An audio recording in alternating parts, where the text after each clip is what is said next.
Ladies and gentlemen, welcome to another episode of the Tooele Happy Hour, starring Jared Anderson and David Weiss, where if Head Trauma had a podcast, it might sound like this. Humana, humana, humana.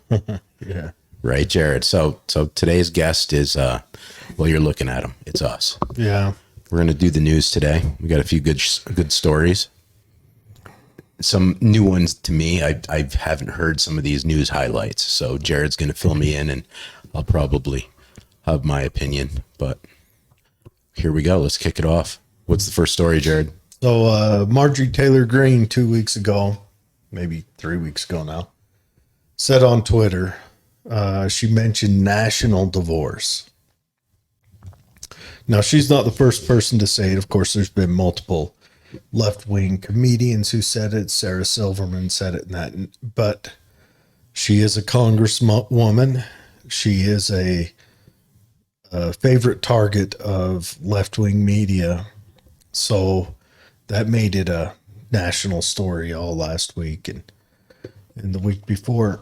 But anyways, she said, we need to separate by red states and blue states and shrink the federal government. So what do Democrats and communists think about that idea? Well, they scream that she's calling for civil war. She's calling for violence. I would argue if she said anything, they would interpret it into a manner that they can scream to have her removed, because she said and done some things that irked them quite bad earlier in her career. And all through COVID, she's become a huge enemy of both sides all through COVID, because she was forcing an in-person floor votes in Congress. And that, that makes big government people awful unhappy. Because the system doesn't want to have to come to the floor to vote, correct? No, and they got to have, with the non-floor votes, they get to have proxy voting, which proxy voting means the number counts, but the person's not there to get recorded. And if it's a screwed up vote, they don't have to be held accountable for it. You mean like someone like me couldn't observe how my representative is voting? Yeah. So it would be like anonymous voting. I'd just get the numbers and I wouldn't know who voted for what. Yeah. And her and Thomas Massey have been real big on fighting for like recorded votes, in-person voting, and floor voting. Right. I could see how people would be against that, because you can start to consolidate power and rule the world eventually through a methodology like that. I mean, you wouldn't have anyone to answer to. You just know this is what the answer was, and you can't place any authority, any responsibility on that. Yeah, I mean, look into how the Federal Reserve Act was pushed through. It was 1913, December 21st, 1913. If I remember, it was pushed through by something like 11 senators, and they did it over Christmas vacation. Kind of done unplanned. There's a lot of things done on Christmas vacation. They're actually pretty productive when it comes to Christmas vacations. A few of them are as productive as they get. Extremely productive. But, that's just but she mentioned national divorce. So I wanted to talk a few minutes about, what do you think, Dave, the implications of a national divorce would be? Would it be feasible? Let's say both parties were amenable to it and didn't want to try to resort to violence. Do you think it would work? Well, nobody likes to give up their slaves without a good fight. But, I mean, I'm all for this step towards progress, because eventually I'd just like to divorce myself from the entire state completely. Mm-hmm. Somehow. I mean, it's a fantasy. It won't ever happen in my lifetime, I'm sure, but it's a step in the right direction.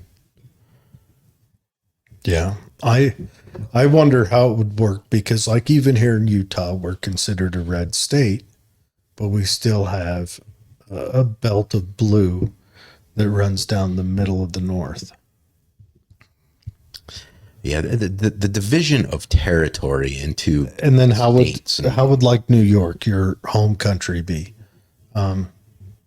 Where granted, from the outside looking in, upstate New York is not red, but if you're from New York, it looks awful red.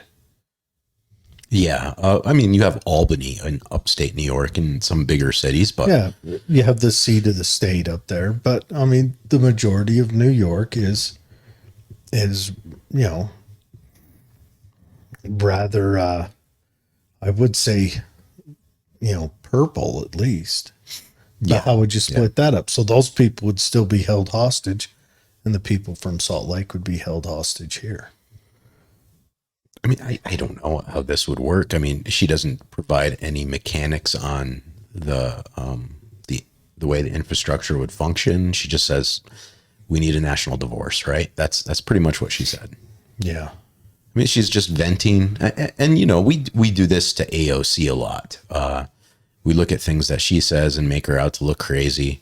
They look at things we say, make us look crazy, and it's just the social drama of the situation. You're very true. It seems like some people, and lately it's all ladies, tend to become the poster child for the political party, a poster child of the political party for the opposing political party lately. Well, that doesn't surprise me. I think politics is a woman's world in the future.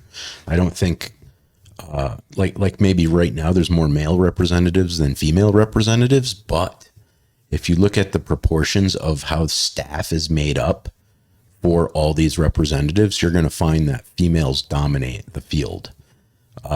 There's, you go to Washington and you look at the field trips happening. All the political science majors are women. And I made this observation back in 2016 when I went to go watch Trump become inaugurated. I'd go up and down the halls with my friends trying to get more tickets for the inauguration from different offices. And you'd see the different field trips from the colleges, lines and lines of young girls. Well, our colleges are that way universally right now. That's true. You got a point. They probably are. So maybe that's the cause of that, because it still seems like maybe you could say the administrative side of politics is becoming more feminine. Well, especially if you need a college degree to get these kind of positions. I know the government will often say you need a 4-year degree and to get this job. So if you need a 4-year degree to get a particular job, chances are you're a woman, right? It's moving that way. It seems like men are starting to check out of society on pretty alarming rates. But that's neither here nor there. Back to national divorce. I've got a simple answer, and this is an answer for both sides, and that's the 10th Amendment. We need to lean on the 10th. We need to feel how you feel about the abortion, but when you're on the 10th Amendment, states make that decision, and you can pick what place closer aligns with you. Not to mention, what do you think would be easier to make a political change in, a state or a nation? All right. So it depends on the state too. I mean, look at our state. We can make a political opinion. Like, you remember how much debate time that you and me went to all the meetings about that flag change that they just had? Mm-hmm. Like we were there for hours and hours and hours trying to provide our opinion for our representatives, right? Weren't we? Yeah, but we contacted, how many representatives you and I actually contact? How much face-to-face meetings did we actually make on that? 0. Two. Okay. 2 representatives we talked to about it. On the show. I don't know if that counts, but I mean, my sarcastic personality was coming out. What I'm saying is we had no input for that flag change as citizens. There really wasn't a vote taken by the citizens. The representatives got together and said this would be cool. And, they try to put a facade on about how we had input, but I don't think we did. So people in charge, they're going to do what they're going to do.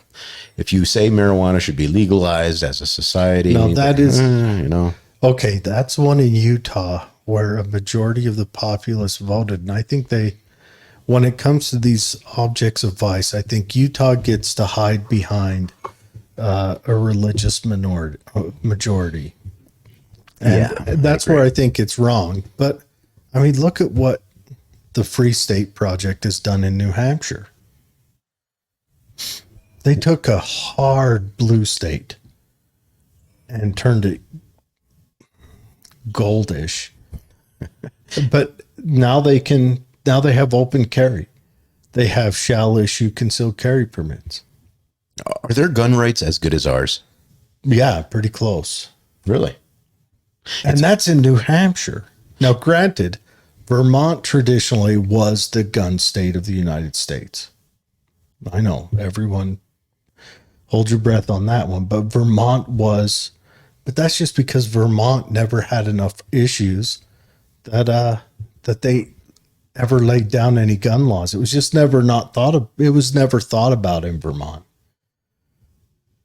But New Hampshire went from a heavy gun controlled state, and now they've got, open carry and constitutional carry and all that stuff. That is a beautiful thing. And they're still far from where they want to be. They are, but I mean, we're talking in a matter of what, 11 years? They made a huge sea change in 11 years. Okay. And that's just one state. No, I'm not talking about overall good things happening. I'm talking about if you wanted to make political changes that had impact on your life, I think doing it under the 10th Amendment is the ideal way to pursue that. Well, I mean, if we would obey the 10th Amendment as a government entity as it is, I mean, why was this abortion thing even a problem? I mean, you're saying let's take it away from federal power and put it in the state power, kind of like the 10th Amendment says we're supposed to. And we're debating whether or not that's the right thing to do. And that's where, I mean, if you're debating whether or not to follow the instructions in the manual, you're kind of at a really bad starting point.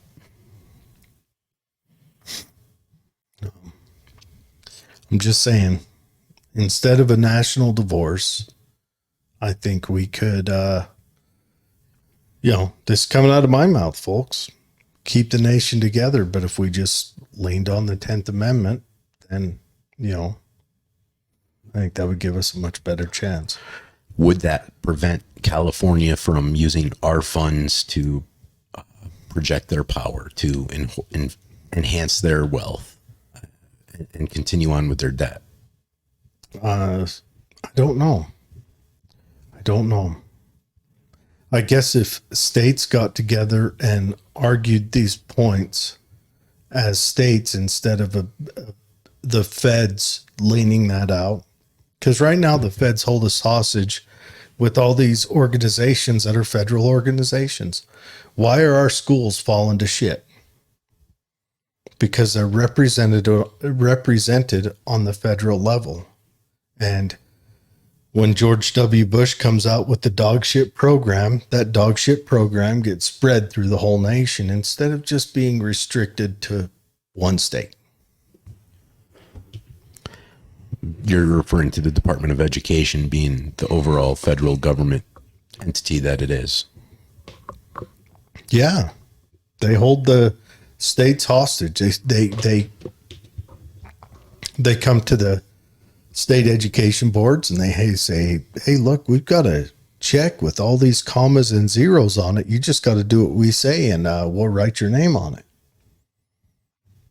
Yeah, and they get those zeros and ones from our tax coffers. Sure. How would it be if all our taxes were just paid to the state? Is that what the 10th Amendment says, though? But no, but that's what it was until what, 1915 or 16 under the 16th Amendment. Okay. So how would we fund a federal army then? How did we fund one before?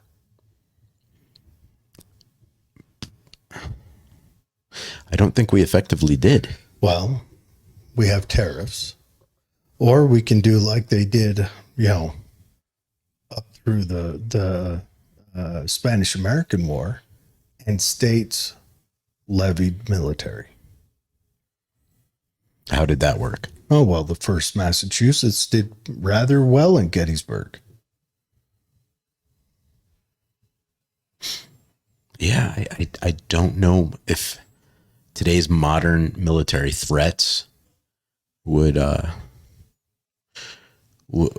be able to be fended off with that kind of a system. You know what? All the threats to our nation, we've done exceptionally well at keeping away from us. 9/11, the drugs coming across the southern border. We're killing it. Well, I mean, 9/11 was back in 2001. That was our last great catastrophe, right? Or was there others? I would say the drugs coming across the southern border today is a great catastrophe, but okay, go on. I don't know. Maybe it's an evolutionary matter of fact. Of course, just 2 years ago, we had our victory in Afghanistan, 9/11 also. Yeah. Well, back to the drug thing. I mean, if you're taking drugs, it's your choice. Let me ask you a question. What military on earth could invade us if we remove all of our active forces out and just go with the National Guard?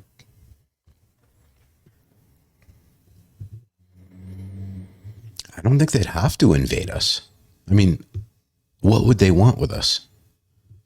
So why look at our population. You're the one arguing for we need this modern military. Right.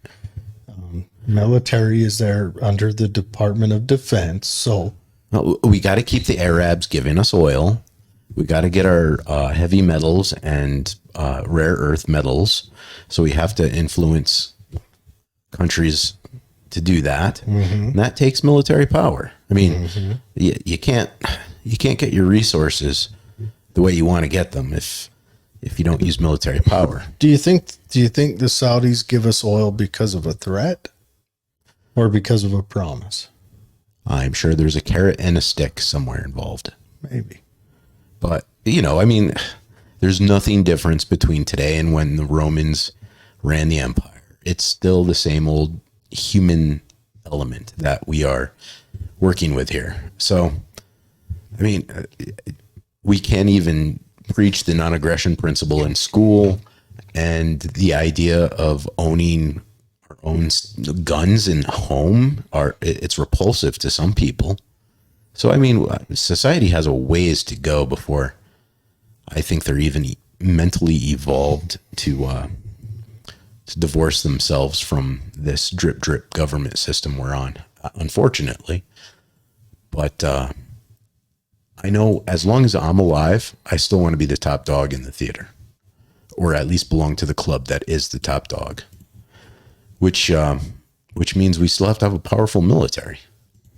I don't think I would feel safe if China was the most dominant military in the world. I don't think I would feel safe if Russia was. And I think if we exit the theater, if we just pull everything back, there will be a huge shift of power that will lead to violence, destruction. And I mean, it's going to happen one day either way. I just don't want it to happen in my lifetime because I'm selfish like that. I guess the question is to what end are you willing to keep up with that? To what end? I mean, right now we're paying taxes up the butt. And still running a deficit. Still running a deficit. And it'll always be that way under this fiat system. I would argue we're following a path that's been laid out for us by empires before us. Yeah, I mean, it's not that different than the Roman Empire. So the question is, to what end? To what end are you willing to continue on this path? Do you think that it would be possible to salvage something, or do we have to run headlong into the collapse? I would say we're circling the drain as it is. So long as they can keep people working for their paychecks, I think they can maintain this current program. But when the collapse comes, it's going to come overnight. It's not going to be like this slow decline. It's going to be really rapid. And when it hits, it hits. But I still see people scrambling to go to work in the morning to go get their inflated paycheck, and people are still denouncing other currencies and upholding the banner of the Federal Reserve to get their greenbacks, and they're not willing to change their system. You always argue this, and I always have to point out. All right, David, let's say the average person that makes, let's say, 40,000 a year right now. What does Bitcoin do for them? What does it offer them right now? Well, you can't inflate it. And you also You can't eat steal it. What do you mean you can't eat it? You can't eat it. Oh, eat it. Eat it. Well, Jared, look, there's always going to be a system of currency that is required for a civilized society. You can't trade eggs for donkeys. It just doesn't work in a modern society. You can't do that.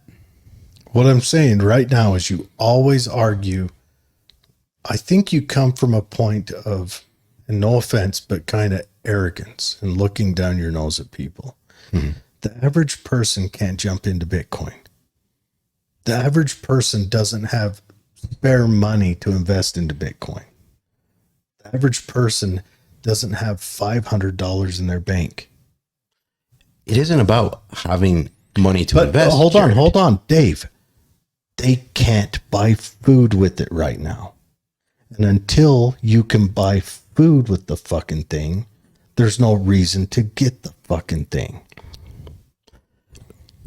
And you could make the same argument with freeing the slaves. There was no economic benefit to doing so. And in fact, it was dangerous. No, there was a lot of economic benefit in doing so. And it's the Industrial Revolution kicked into overdrive. That's not the way they saw it, though. Completely different argument. These arguments don't even drive on the same goddamn freeway. But right now, you always argue for Bitcoin. But the average American, we're talking 60% of the populace, would not be able to use it and can't afford to not be able to use it. So they have to continue on with the greenback. Until there's avenues where they can use it, and then they can diversify. But right now, I mean, there's not anything else they can use. They can use US dollars or credit in US dollars. That's it. So you're saying the whole system is, there's no option. You have to go this way. You're a hostage. For them, yes. Okay. Well, then there you are. I mean, once you're a hostage, you really have no choice but to obey what your captors ask of you. Right? Sure. So that's really the answer, is you're a hostage and you have to do what you're told. Do you think if you go down to Mexico City, you can use US dollars? Yes, I know you can. Okay. Can you use rubles? I think you can exchange them there. No, sure, you can exchange them here, but can you use them?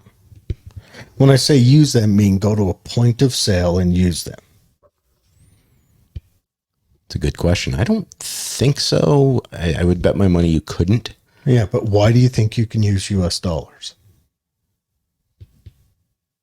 Because it's our neighboring country, and it's kind of like using Canadian dollars here, I suppose. But you can't use Canadian dollars here. don't know. I've submitted a few Canadian quarters once in a while. Yeah, that's true because they look the exact same and they're actually measured the exact same. Those tricksters. It's not because they're currency. Matter of fact, I think by law, if they catch it, they're supposed to turn it away. Yeah, I think that's the same way it is in Mexico too. I think by law, but they take it anyway. Do you know why they'll take US dollars? So that's the international currency. Because that's the base currency. Right. That's a bit different. So yeah, we're held hostage by it and we've lived wealthy here in this country because of it. Right. But that's basically because we can print it here in our country. So we get the drink closest to the water trough as Americans. And we do. I mean, if we were to switch to a world basket of currencies, we would lose out as Americans. Yeah. Because we're kind of like the chosen in the system. We really are. We have to admit that. But it doesn't mean it's still right. I'm not saying it's right. I'm not arguing right or wrong. I'm arguing that you always argue for a false narrative. Is it false that I think money should be measured No. properly? No, it's false that you argue that people need to jump to Bitcoin It doesn't have to be Bitcoin. It could be Dogecoin. or Doge or whatever. It's false that you argue that. Okay. Well, what should people do for their currency system? Use what they can buy food with. I don't see how that corrects anything. That's just a period. It's not about correcting anything. The only thing it corrects is not starving. So you're advocating for staying with the system and surviving as long as you can. Most people have to do that. Which, I mean, in the end, though, I mean, how does that help create a better society? Okay, so if a lot of people can't eat, Theoretically. their kids die and starve, will that create a better society? No, of course not. Ta-da. Okay, so what is the point of trying to find methodologies to make the world a more The only way symbiotic? it works, and I've said this 1,000 times, right? And I know I'll say it 1,000 more. Much as I love you, you're a knucklehead, and you only almost ever listen.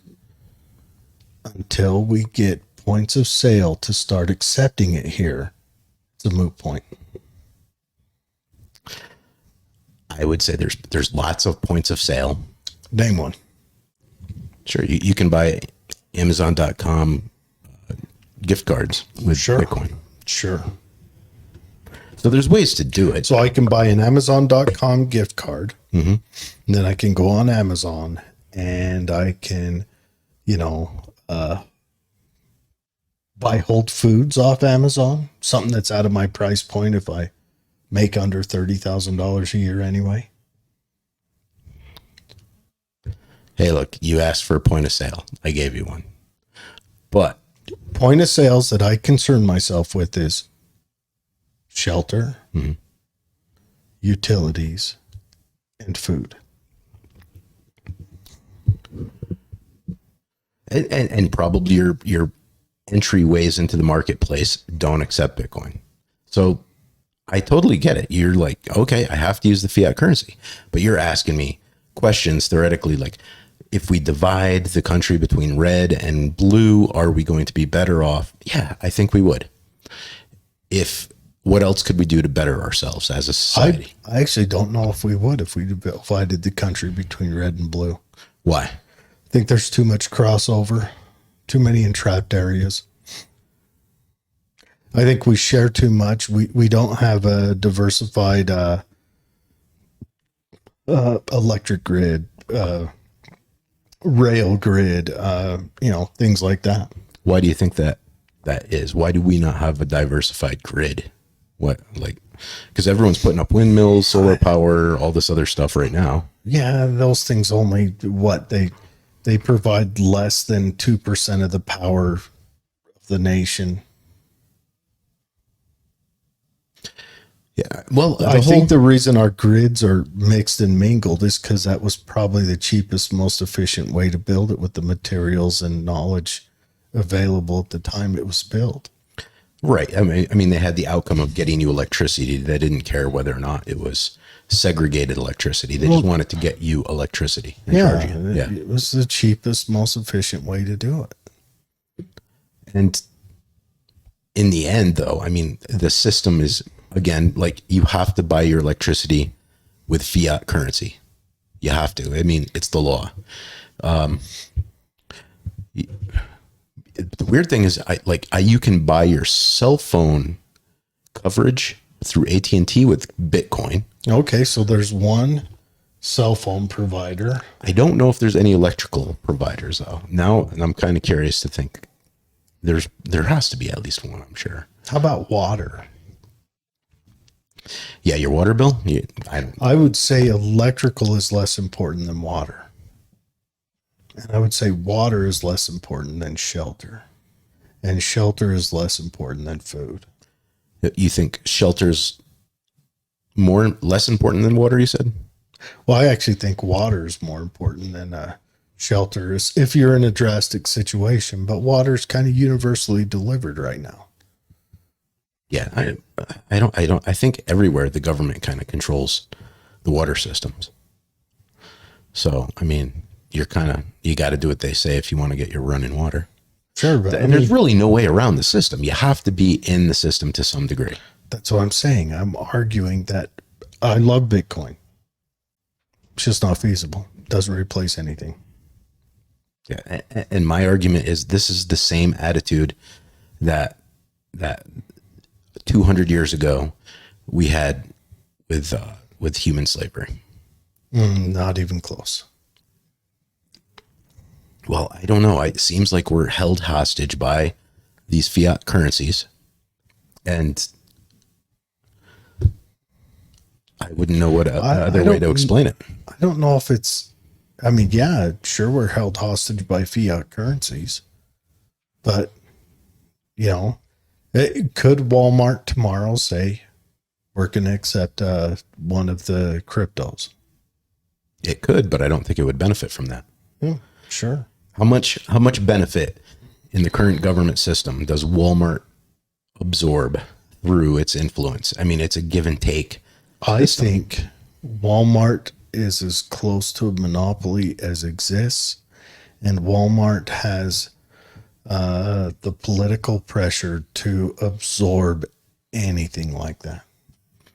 Right. And why would it want to try to even upset the system? Because it's already in charge. Walmart, I would come out with a wall coin and take Bitcoin for that and then let you use that. Mm-hmm.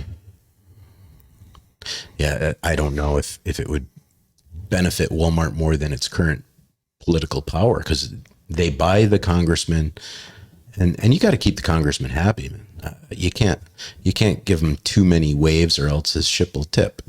So if you really want to make waves in a society, upset the money. The money is everything to a society. It's the lifeblood. Oh, I know.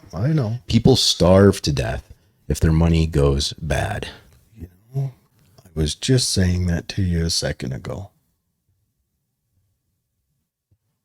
Yeah, but you're advocating that there is no other way. We have to use the fiat currency. That's just a fact. That's just an on the ground fact. So according to your logic, everyone's going to eventually starve anyway.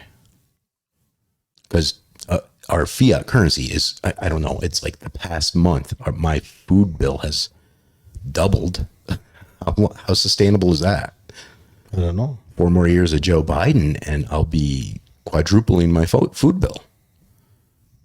The only hope I have is that maybe the blue-haired mob starves before me, and then our vote tally can return to some semblance of conservatism. What do you think conservatives would do to change the trajectory?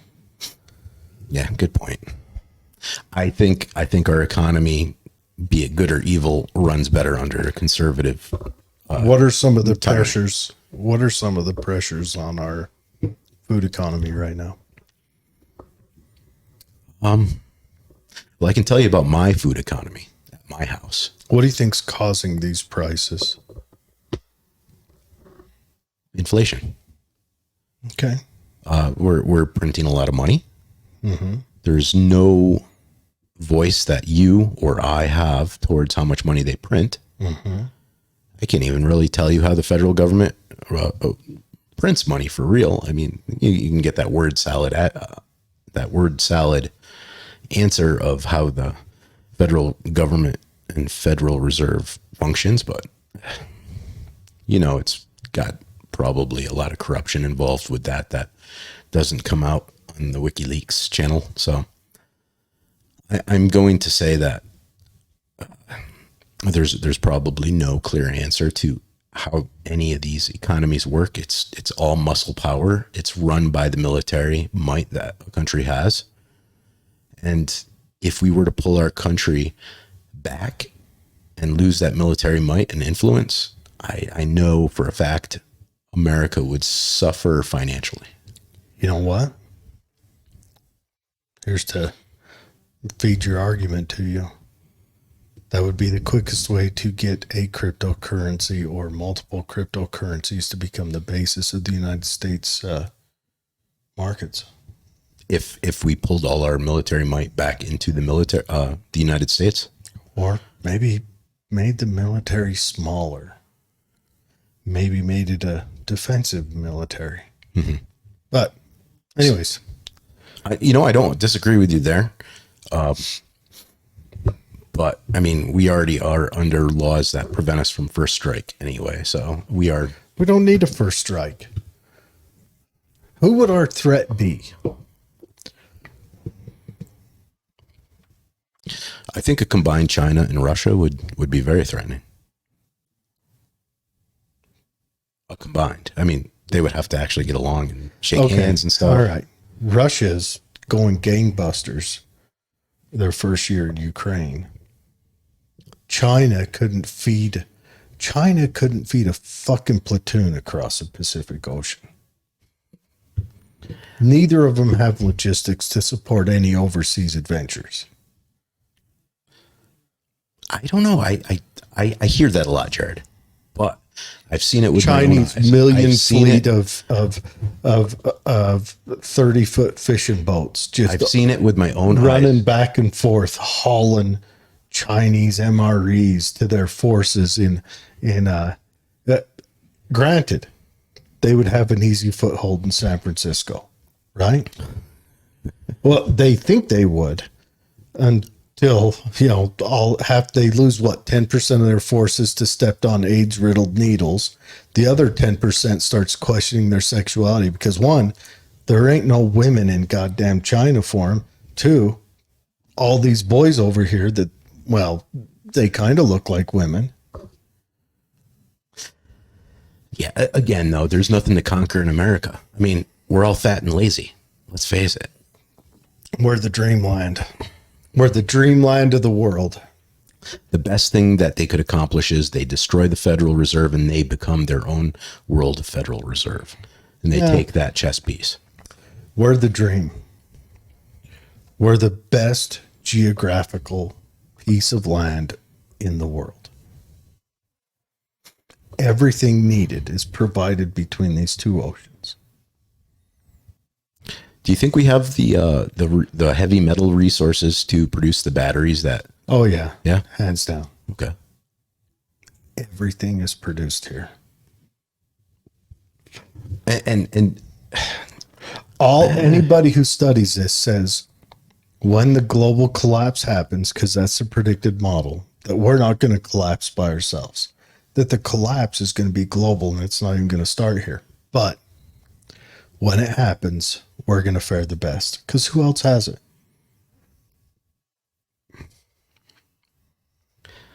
I don't know. I think long-term vision, the Chinese do have a pretty good plan if they can keep themselves They afloat. can't feed themselves. So China's earth is so dog shit, they can't even produce enough rice for themselves. but they can produce goods and trade for that rice, correct? And They they could. do. And they do. And Could. They were doing well until, Biden made a new deal that he removed a lot of U.S. support for their manufacturing. I don't know if China's going to be producing shit next year. That's the projection. Well, I'm not aware of what kind of damage Biden is trying to do to China. I mean, they don't even shoot their balloons down until they reach the water. So I do know this. I will say this firsthand experience. When I went into Central America on my own little vacations and whatnot, I would find little Chinatowns. Mm-hmm. And also in Eastern Europe, too. Where was I? You got Croatia over here, Serbia. I remember when I was in Serbia, you'd find these Chinatowns.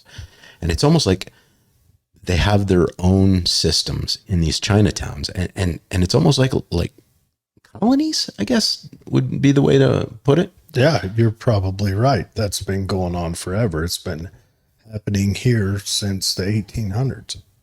So, I mean, they're trying to outreach themselves using economic power. They have that Belt and Road Initiative. Mm-hmm. The question is, can they stay stable long enough to actually turn those green bananas into ripe bananas and yield the profit from it? I would argue that China's Belt and Road is a signal that their Navy is nothing. I think if their Navy was something, they would have used it already. What is the most efficient way to move goods? The most efficient way or the most the cheapest most way? Efficient way to move goods. Probably by airplane. Nope. It's by water. Okay. You can move more. You can move it farther. You can move it cheaper. You can move it with more directional diversity by water. Yeah, quantity, I agree. As speed is... Oh, sure. Airplane's the fastest, but it's the least efficient. To get a part shipped from the Midwest to here for the salt plant costs, $5,000. Least efficient. Yeah, but how bad do you want it? I guess becomes the that's variable. The question. But I asked efficient. I didn't ask fastest. Okay. Well, when you cue in all those variables, yes, I think water is. Why is China focusing on building a road? A railroad? Now you got me thinking. Is rail an established railway? Is it more efficient than boat? Nope. Not even close. I don't Not know. anywhere near. Why don't we have a railroad that heads north to south in the Midwest?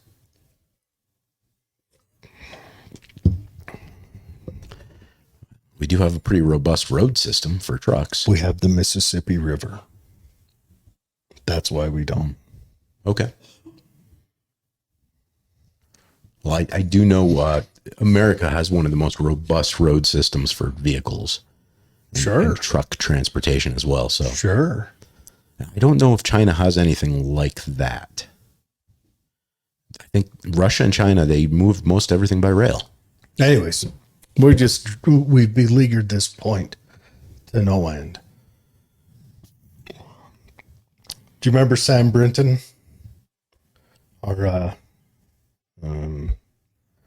them nuclear waste disposal boss? Yeah, he's my favorite government employee, or was. Mm-hmm. He's back in the news. He's dressed very lovely. So that I'll just show this on the screen. Let's bring it up and we'll blow it up and we'll make it real. So Sam Brinton, there's a African clothing designer, Asia Kamzin, Tanzanian fashion designer. If I slaughtered your name, I Shame on deeply you. apologize. But she remembers back in 2018, she had a piece of luggage. Anyways, Sam Brinton just got done with court trial in, I think, Las Vegas, and is out on bond now. But in 2018, she had a piece of luggage go missing at DCA. And after the Sam Brinton story came out, she thought to herself, I wonder. So she went to his Instagram and different things and had a look, and sure as shit, he stole her luggage. That's her right there, for those of you watching.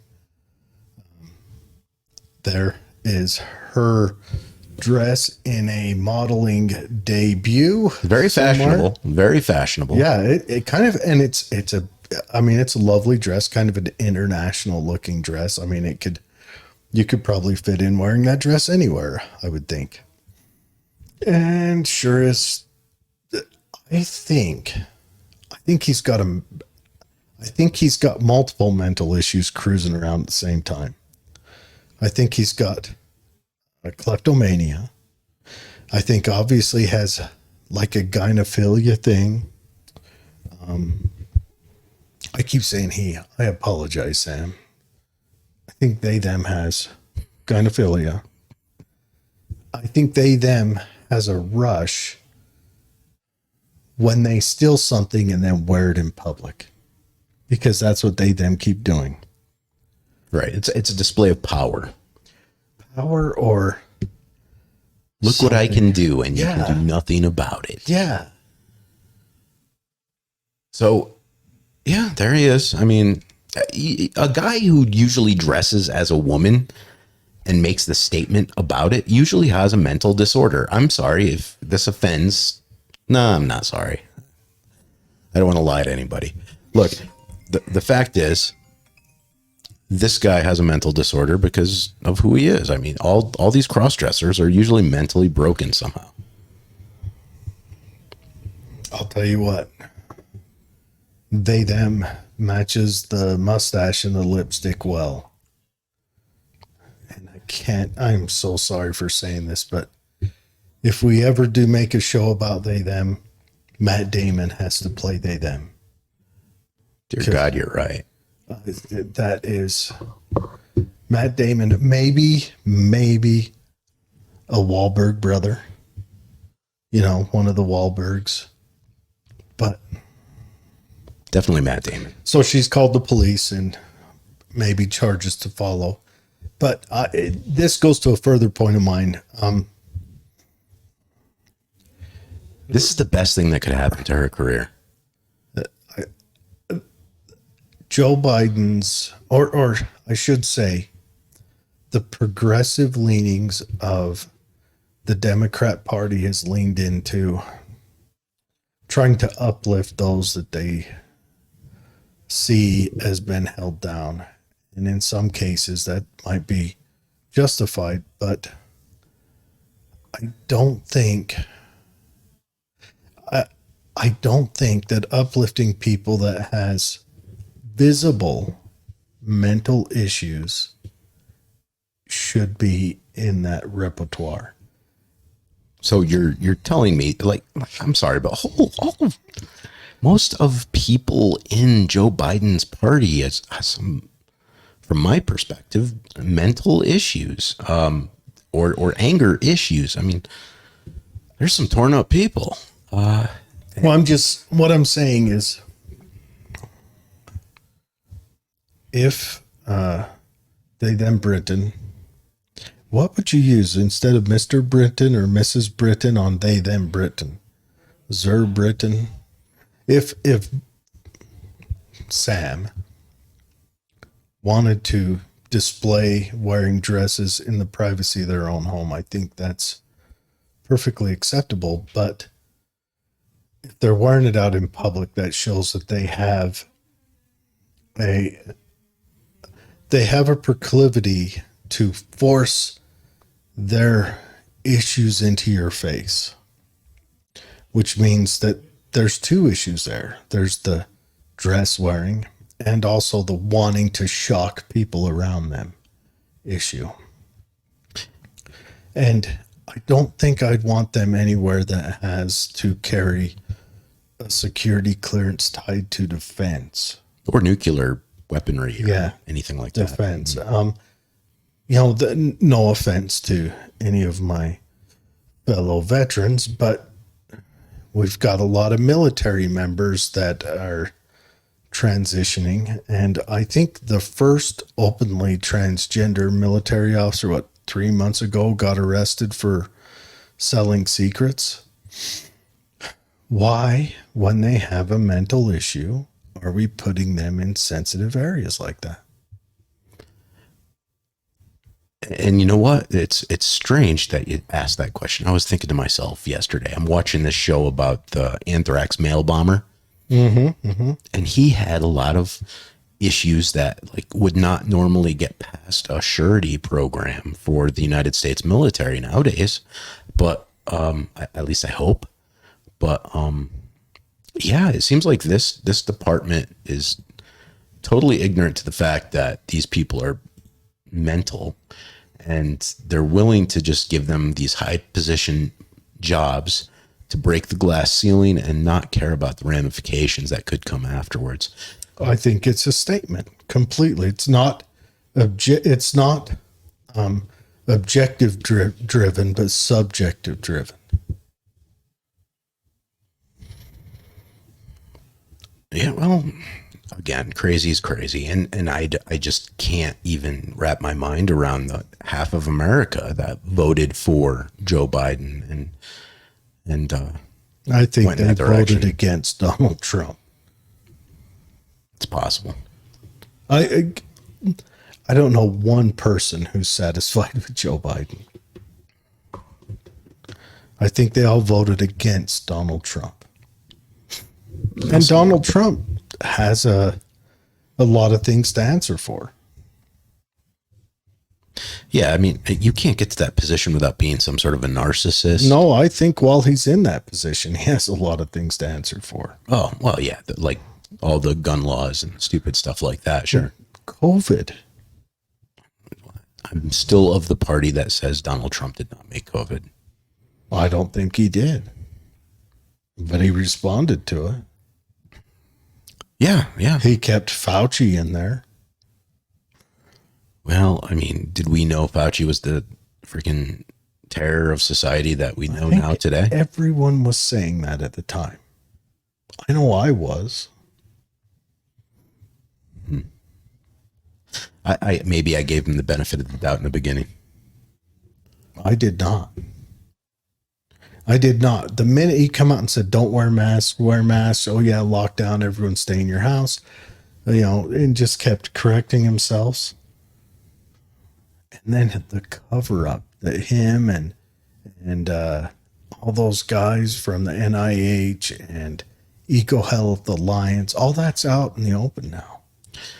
And still nobody has to pay for it. Did you notice You know that? what, Dave, when you show me in United States politics a person that commits a crime and pays for it, yeah, show me that. All right. Yeah, it's not always easy to make politicians pay for Not politicians, misbehavior. bureaucrats. When was the last time a bureaucrat ate any penalty for what they did? You know what's the anniversary of? What's that? Waco. The beginning of the siege of Waco. How did Janet Reno get punished for Waco? Probably promoted. Well, she was already at the top. Did she get to retire with her full pension? Oh, you bet. Move to a tropical island? Yeah. All right. So, show me when they get punished. All right. We'll go fast. We're at an hour now. We're almost an hour. But yeah, that's a question there. Don't put crazy people. Quit it. Tell me about this Navy prisoner. Right. So a couple of years ago, there was a guy in Japan in the military, our military, and he had a car accident, and I think a few people died. Now, it looked like maybe he was a little homicidal with his vehicle, but in truth, he had like a seizure or something like that, some health effect. A lot like what happened, sadly, here in Tooele a month and a half ago. Now, Japan has put this person in prison and sentenced him, and they're pretty hard on him.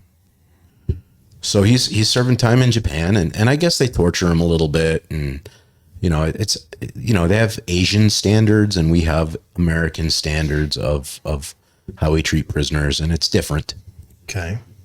So Mike Lee went out and he's expressed his opinion about it. He wants him to come home and serve his sentence here.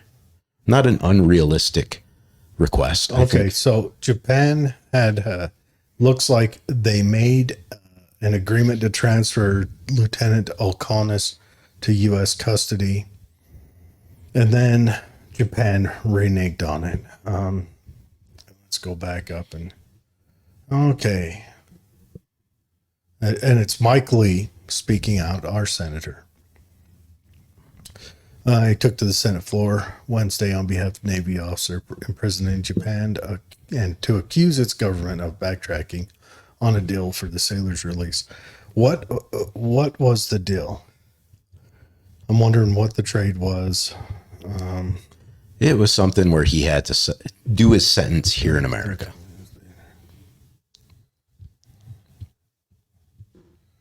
Now, I don't think it's unrealistic to request something like that, especially, I mean, Japan, we're doing military service in Japan. Let's not forget, only a couple of years ago, we conquered them too. It's almost like, I don't know, in Rome, it took city states or countries years to acclimate their Sounds independence back into some sort of semblance of reality. Sounds like he has a 3-year sentence for negligent driving that caused the deaths of 2 Japanese people and injured a third in 21. In the Shizuoka district sentence in October of 21, Lee said O'Connor, who was assigned at the time to a destroyer at Yokosuka Naval Base, was mistreated while under pretrial arrest. He was placed solitary confinement for 26 days. During that time, he was denied access to legal counsel, denied access to an adequate translator, denied proper medical care, despite the fact that he had just been in a serious accident and was subject to intense interrogation tactics at all hours of the night. Okay, this would be my quick answer. I would make a protest to the government of Japan and say, here's the deal. You mistreated one of our sailors who had an accident, whatever, find him wrong, whatever. However, I'm okay with him doing his prison time over there as long as he is treated as Japan would treat its own criminals. But I would tell him, in lieu of this, moving forward, our naval personnel is not allowed to leave either U.S. ships or U.S. military base soil in Japan. Enjoy the economic effects of that. Yeah, I don't know. It just seems that's what I would to do me. Because I feel like we're a pushover. let me ask you a question. Let's say the Mexican Air Force in the U.S., they're doing a joint training at, camp wherever. And a Mexican Air Force pilot gets into a car wreck, kills 2 Americans and, wounds another, whatever, same scenario. And we try him and imprison him. And we question him. Now, I want everyone to reflect on this. I'm not trying to be harsh. He received the exact same legal defense he would have had the U.S. Navy tried him.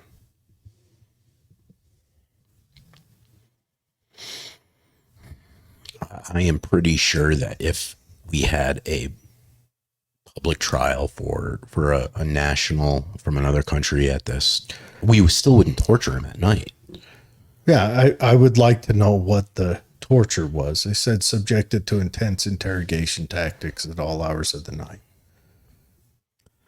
Right. So, I mean, But he's not sleeping. let's say this Mexican Air Force pilot, we try him and we convict him, and Mexico says we want him to do jail here.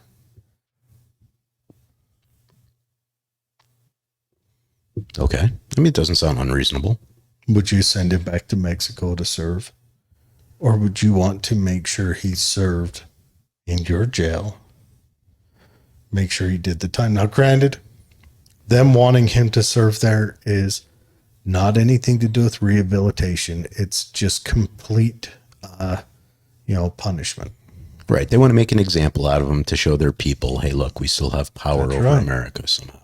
No, I don't think it's power over America. They want to say, look, we're seeking justice for you. Japan has no power over America. No, they don't. Well, maybe they do in this case. But you got to understand that a lot of the Japanese mentality, there's still quite a bit of mental damage over there for losing that war. I'm sure they're thinking, look, you may have won the war, but this is going to be our... Do you think that they're looking at that as this is our revenge? Yes, I do. I don't. I think they're looking at that as saying, we want to keep him here. We want to keep him where the victims of this, the victim community knows he's here. That's just my... And I would almost feel the same way if the Mexican Air Force officer had the same issue here. Okay. Well, I mean, I will humbly disagree with you. I think there's still a lot of resentment in Japan for losing that war. Yeah. And this is kind of a way to project it. Not any evidence of resentment for losing that war, such as them making MacArthur a national hero. Okay. I just don't think resentments like that die within 3 generations. But I mean, that's just my opinion. All right. So, but that's just, I don't know. If I was Japan, I'd be politically savvy and I'd send him back, and whatever else. I just would. All right. What's this? Stars and Stripes. Now, I do wonder why Japan appears to have reneged on it. I wonder what the trade-off was, what was promised to Japan that they put at jeopardy losing. It looks like there were some Stinger missiles involved in it. In the trade. Yeah, it looks like there was a red Stinger in there. Which, okay. During the 13-minute Senate address, Lee made no mention of his recent Twitter thread to stall Japan's plan to purchase 400 U.S.-made Tomahawk, a little bigger than the Stinger, Tomahawk cruise missiles for $1.55 billion to purchase approved February 28th by the lower house of Japan's Diet is a part of the country's largest ever defense budget, $50 billion, designed to address China's growing influence in the region. And that, I would not withdraw. If there's a country that's going to buy goods from us to defend against China, us just delivering goods, I wouldn't withdraw that. But anyways, that's it for the show. We've gone on for plenty of time now. Gone on for an hour and no comments. Nobody's mentioning anything on here. God, man, we killed it in the beginning. We keep dragging into the Bitcoin. Dave, I know you love it, but it ain't the answer to everything, and we got it. That's just a show killer. You dragged that one, Jared. I just made a quick comment. I know. It's unfeasible. We'll see you guys next week. Good night.